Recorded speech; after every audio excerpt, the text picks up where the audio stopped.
Voting well underway on this Super Tuesday, and officials are hoping for record turnouts across the country and here in New England today as voters vote and cast their ballots in close races for both parties. Here with us this morning to break things down is Seth Gitell, columnist and contributing editor to the New York Sun, runs his own political blog at Gitell.com, and also the former news secretary to Boston Mayor Menino. Seth, good morning. Good morning, Mike.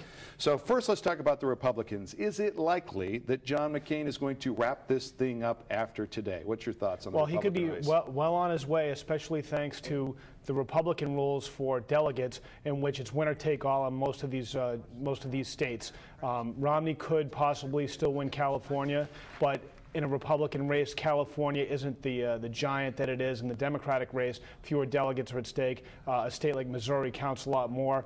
Romney could keep himself in it, but certainly McCain has the momentum right now. If you are Mitt Romney, or you're a Mitt Romney person, what states are you looking for tonight? What trends are you looking for him to win?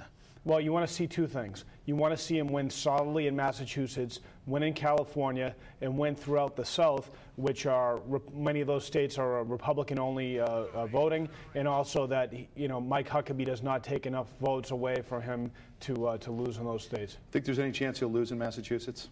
I actually don't think there is. I think he'll win, even if it's narrow. I think he wins, and the reason is because a lot of those independent voters will vote for Barack Obama in a Democratic primary. All right, let's talk about the Democratic side. Is this one likely to be decided, do you believe, after today? Mike, again, it goes back to party rules. In the 1970s, there was a Democratic reform movement. It means there's no winner take all, that it's proportional, that you can still lose and pick up almost as many delegates as your opponent. It keeps both candidates in the race. Do you feel that Barack Obama is surging enough to win this thing, or can Hillary Clinton pull something out much like we saw in New Hampshire? Well, it had a feel similar to New Hampshire yesterday, with the tears and her emotion and her energy in Worcester. I don't think so, however. I think that it will be a narrow split, kind of a bitter delegate fight, and it will go on to the next contest. However, I do think that Obama will, over time, pick up more money, and her ability to raise money will diminish if she doesn't win more soundly soon. It must have been, I think, on one level, difficult for her to be campaigning in Massachusetts. This has been, I think, in the past, Clinton country.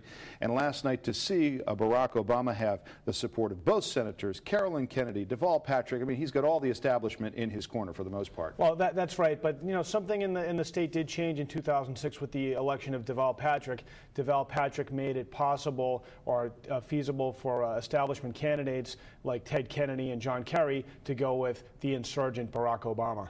All right, as far as Barack Obama goes, we noticed yesterday that for one of the first times directly in the campaign, he's taking aim at John McCain. He's saying, if we run against each other, he won't be able to say, I'm against the war. He's starting to frame this as a me against who I presume to be the nominee sort of contest. Right, this was a tactic that we saw rather successfully at the beginning from Hillary Clinton about George Bush.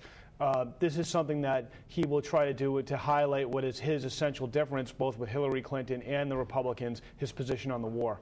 So what do you think? Is he going to pull this thing out? I don't think today. Over time, I still think Hillary Clinton, but there's a lot of energy for Obama. It's just hard to tell how much that energy translates into real votes. Well, Seth, it's good to have you here this morning. I know that folks can read a lot more at Gitell.com. Appreciate it. Thanks, Mike.